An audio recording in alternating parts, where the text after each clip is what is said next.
మొట్టమొదటి factory outlet మన Mukunda jewellers వారి నూతన బ్రాంచెస్ ప్రారంభం అతి త్వరలో జూబ్లీహిల్స్ లో ఫిబ్రవరి 20న, మన వైజాగ్ లో ఫిబ్రవరి 28న విచ్చేయండి.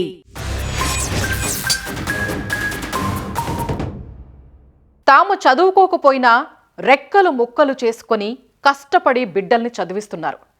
తినడానికి తిండి లేకపోయినా లక్షల రూపాయల మేర ఫీజులు చెల్లిస్తున్నారు. తల్లిదండ్రుల శ్రమను గుర్తించి కష్టపడి చదువుకొని మంచి మార్కులు తెచ్చుకోవాల్సిన పిల్లలు ఏం చేస్తున్నారు?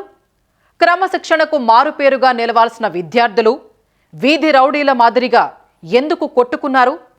తమతో పాటే చదువుకునే తోటి విద్యార్థి అనే జాలి లేకుండా మూకుమ్మడిగా దాడి చేయడానికి కారణమేంటి? అనుక్షణం కంటికి రెప్పలా చూసుకోవాల్సిన కళాశాల యాజమాన్యం ఈ విషయంలో ఏం చేసింది?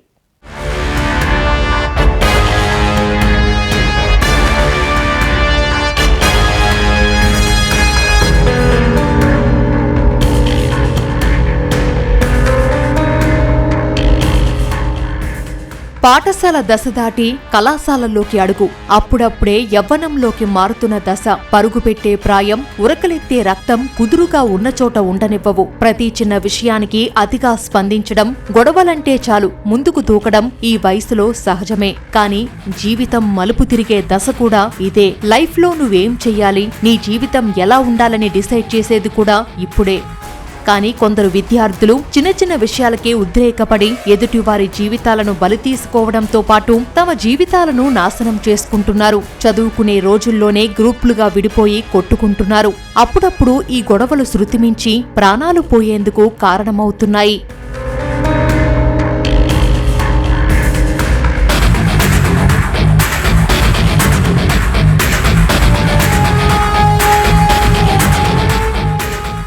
విజయవాడ సమీపంలోని పోరంకిలోని ఓ కళాశాలలో విద్యార్థుల మధ్య జరిగిన ఘర్షణ ఓ నిండు ప్రాణాన్ని బలి తీసుకుంది. ఓ చిన్న విషయమై విద్యార్థుల మధ్య జరిగిన గొడవను మరో విద్యార్థి వీడియో తీసి ఇన్స్టాగ్రామ్లో పోస్టు చేయడంతో అవమానంగా భావించి ఓ విద్యార్థి ఆత్మహత్య చేసుకున్నాడు. తరగతి గదికి మాత్రమే పరిమితమైన గొడవను ప్రపంచం ముందు పెట్టడంతో ఆ విద్యార్థి మానసికంగా కుంగిపోయాడు. గదిలో ఎవరూ లేని సమయంలో ఉరివేసుకొని తనువు చాలించాడు.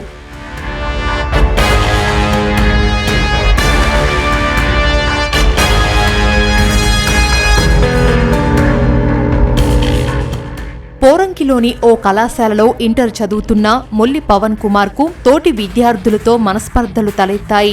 దీంతో వారంతా కలిసి హాస్టల్ గదిలో పవన్ కుమార్ పై దాడి చేశారు. బూతులు తిడుతూ విపరీతంగా కొట్టారు. దీన్ని మరో విద్యార్థి ఫోన్లో వీడియో తీసి సామాజిక మాధ్యమాల్లో పోస్టు చేయడంతో తీవ్ర మనస్తాపానికి గురయ్యాడు. ఆ బాధను తట్టుకోలేక ఆత్మహత్య చేసుకున్న పవన్ కుమార్ తనను వేధించిన విద్యార్థుల పేర్లను చేతిపై రాసుకున్నాడు. అయితే కళాశాల యాజమాన్యం ఆ పేర్లను తుడిచివేసిందని పోలీసుల విచారణలో తేలడంతో 6 విద్యార్థులతో పాటు కళాశాల ప్రతినిధులను అరెస్టు చేశారు. విద్యార్థి చనిపోయినప్పుడు చేతి మీద ఎవరైతే కొట్టారో వాళ్ళ పేర్లు రాసుకున్నట్టుగా ఆ రాసుకున్న పేర్లని లోపలికి వెళ్ళినప్పుడు ప్రిన్సిపాల్, వార్డెను మొత్తం 6 అది చూసి లోపలే ఉంచుకుని అది చెరిపినట్టుగా ఒక ఫోటో కూడా వచ్చింది.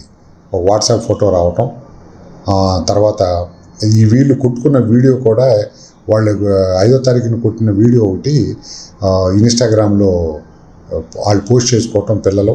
అది కూడా మాకు పిల్లల ద్వారా మాకు వచ్చింది, వీడియో ఒకటి వచ్చింది. అదేవిధంగా అతని చేతి మీద రాసుకున్న పేర్లు కూడా ఆ యొక్క ఫోటో కూడా మాకు రావటం జరిగింది.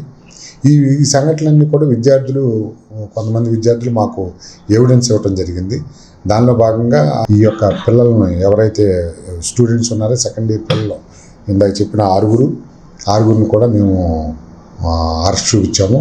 అదేవిధంగా ఎవరైతే కాలేజీలో ఉన్న ప్రిన్సిపాల్ ప్రకాష్, రవీంద్ర, హేమంత్ అంటే మెస్ బాయ్ ఈయన, అలాగే జేఎల్ ఉన్నారు రాజేష్, ఇంకొక జేఎల్ ఆనంద్, ఇంకో జేఎల్ కృష్ణ, వీళ్ళ 6 కూడా అరెస్ట్ చూపించాము.